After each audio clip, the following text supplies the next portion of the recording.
Rocky scratch. There you go. Rocky, stop. Hello, everybody. I'm Beth.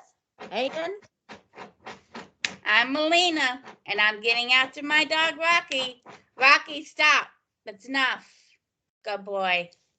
we're here to discuss how's your mental health today. I like So, that. Beth, how was your evening yesterday? It was good. Good? Good. Fine. Had me a couple of cocktails to relax for the evening, which I know is not a good thing, but it was a good thing for me. Well, to each their own, you know? That's right. I had a pretty rough night. Pain kept me up and down, so it was a pretty rough night. That's not good. But let's start our topic today. Anxiety and this time of the year. I know for me, it seems that this time of the year, I really hate it. I dread this time of the year. I dread the holidays. I have some personal reasons of my boys' birthdays around this time, and I'm not able to see them. And of course, with Christmas, there's always that persona that everybody has to be happy and jolly and having a good time all the time. And we don't. I mean, honestly. Beth, how many times have you been happy and jolly throughout this past month? Ready to celebrate Christmas? No, I have not, because there's so much stress in the world.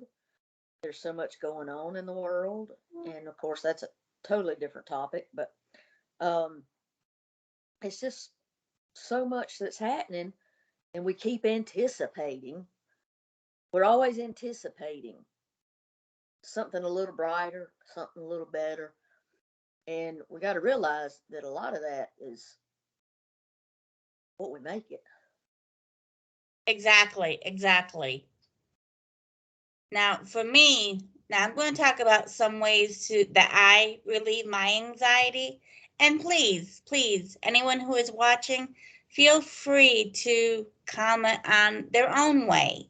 You know, we all have our own strategies, our own coping mechanisms as how we deal with our anxiety at this time of the year and at any other time of the year, because there's several different times that I have more anxiety than others. So, I mean, it just. And I'd say at that, let's remind our disclosure that we are not mental health professionals, that this is just a video of our experiences dealing with our own mental health. So if you need something in the event of an emergency situation, dial 911 or contact your own physician. And it's back to you. Above all, be safe. Definitely. That is the main objective. Always keep yourself safe, no matter what. But for me, Rocky is a big help with me for my anxiety. I mean, he'll get me up when I don't feel like getting up. He'll get me out the door when I don't feel like getting out the door. So, yeah, he's a big one. But having supportive friends is also a big help. Beth can tell when I'm dealing with, let's just say, crap, and she'll be able to get it out of me. Talking really helps. And I know talking isn't always a fun thing to do, but it does help. And like I said in the last video, if you have trouble talking, writing, painting, drawing, anything that can calm your mind down is always a good coping mechanism. Beth, what do you use? My favorite thing is a big picture coloring book. How I can sit down with the crayons and color, and that releases my tensions. I love it. Well, I didn't know that, and I've known you for a few years now. I don't give away all my secrets. Coloring is a big thing. For me, I have to do it more on an iPad or an iPhone because I can blow the picture up and actually see the lines because my eyes aren't that great. And I have trouble seeing the lines sometimes with those intricate little detailed pictures, which is what I like to color. That's why I get the big picture coloring book. That's age range, what, 1 to 3. So you don't have any problems. But you know, I know some people who feel like they have to get their kids and like for as a hypothetical thing, if I had my children and they wanted that latest iPhone or that latest iPad or Game Boy or game system, I honestly don't know what's out there, but you know, kids want the latest thing all the time. They have to stay up to date with their friends. Well, some of us parents aren't able to do that. And it's okay to tell a child, no, we need to wait. That will, in time, reduce some of the stress because you won't have that big bill come the next month. Hmm. And that's not the reason for Christmas anyway. Right. Gotten so far away from what Christmas is really supposed to be about. And And it, see, I have this thing, and I know I am a person of faith. I do believe in Jesus Christ. You can have your own faith. I am not saying that whatever your faith is wrong. Okay. But I do believe in Jesus Christ. I do believe in the virgin birth. Now, some people believe it happened on the 25th of December. Some people believe it happened at other times of the year. I honestly don't care. No one was alive back then to say exactly when it happened. All I know is that we're celebrating his birth. Okay. But I don't believe I need one day out of the year to give my friends and family gifts. Okay. My God, my Jesus, whomever your higher power is, don't give blessings just one day out of the year. Doesn't give mercy just one day out of the year. So why are we strapped to giving gifts one day out of the year? So, and Beth knows she could come home one day and something be sitting on her table. And she's or got or my vanity around my bathroom sink could be layered in shelves that came it's from nowhere. it's just kind of like a just because type deal, you know. I love that just because, you know, because just because I seen this and I thought of you, you know, and that's what to me Christmas is really about. It's a just because. It's not a one time of the year thing. So we don't have to consolidate just as gift giving to the one time of the year. And that would relieve a lot of the stress as well. It would take a lot of stress away.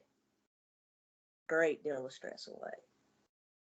Um, Also, just take a few moments out of the day. And I know I've said this before, but take a few moments and just breathe. Just breathe. Oh, yeah. Um, Things are never as bad as they seem from one moment to the next. Once you're on the other side. Yes, you got to get yourself to the other side. Or if you've got somebody helpful that can get you to the other side, that's fantastic. But if you can't, just always remember you've got to stop, sit down right where you are, or even lay down right where you are. Close your eyes and breathe and And just deep breaths. Not deep the breath. shallow breaths, but deep cleansing, Inhaling breaths. cleansing breaths. And then you start talking yourself down. You start bringing that anxiety down as you talk, and just whisper it. I have actually Scream been it, taught. scream it, but I think you do better when you whisper it and talk softly with it. I have been taught that while you're breathing, you can, and this is just something that I was taught, and it's like if you have an imagination, which I do, I have a very, very vivid imagination. You can picture a train, and you know how they'll be speeding by, and then at times they slow down, like at different, I don't know what you call it, intersections or whatever, where the roads intersect with the railroad tracks. They'll slow down a little bit.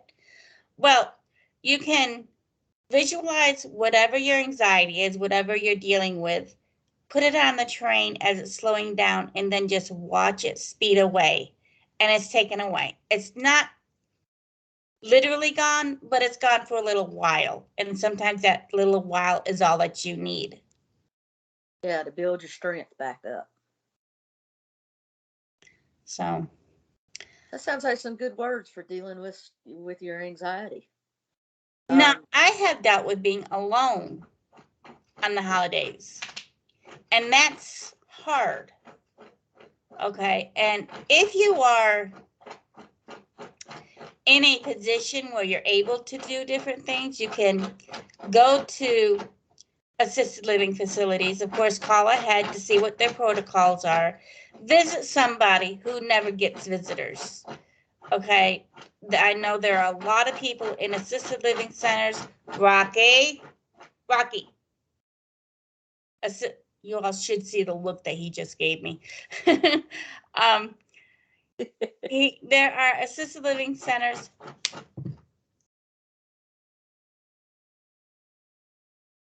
Ooh, mama getting mean, look.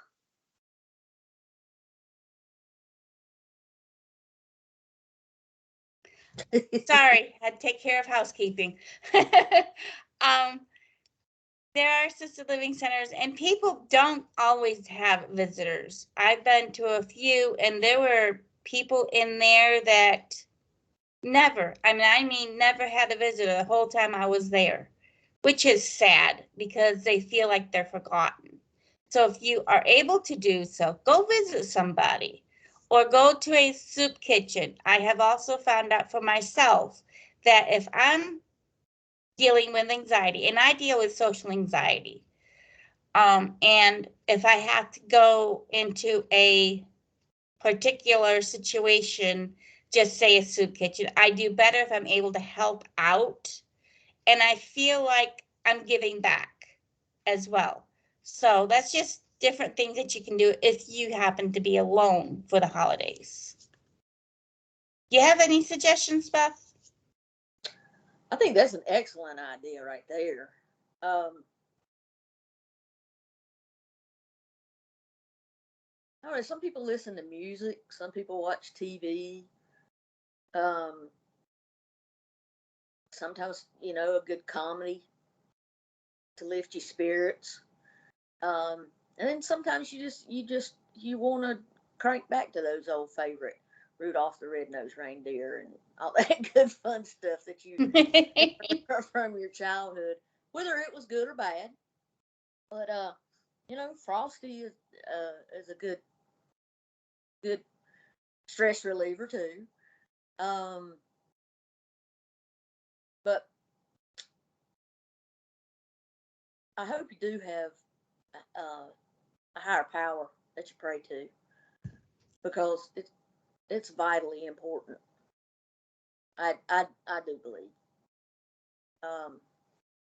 Because I know when I get down and out, I have to have a little sit down and talk to him, and that helps a lot with my stress. Definitely. So sometimes that's a good thing to do. But you're welcome to reach out to us in the comments, and I have an email address that you can email me. I will do my best to read them and try to respond to the ones that I'm able to respond to. That sounds good.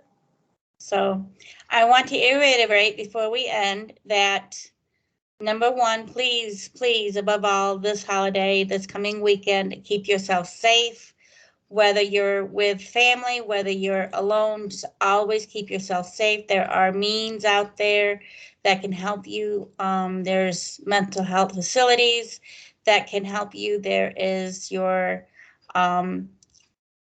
local suicide hotline. And of course, you can always call 911. So please keep yourself safe. And I hope you all have a blessed holiday and have a Merry Christmas. And we'll see you later. Sounds good. Take care of you.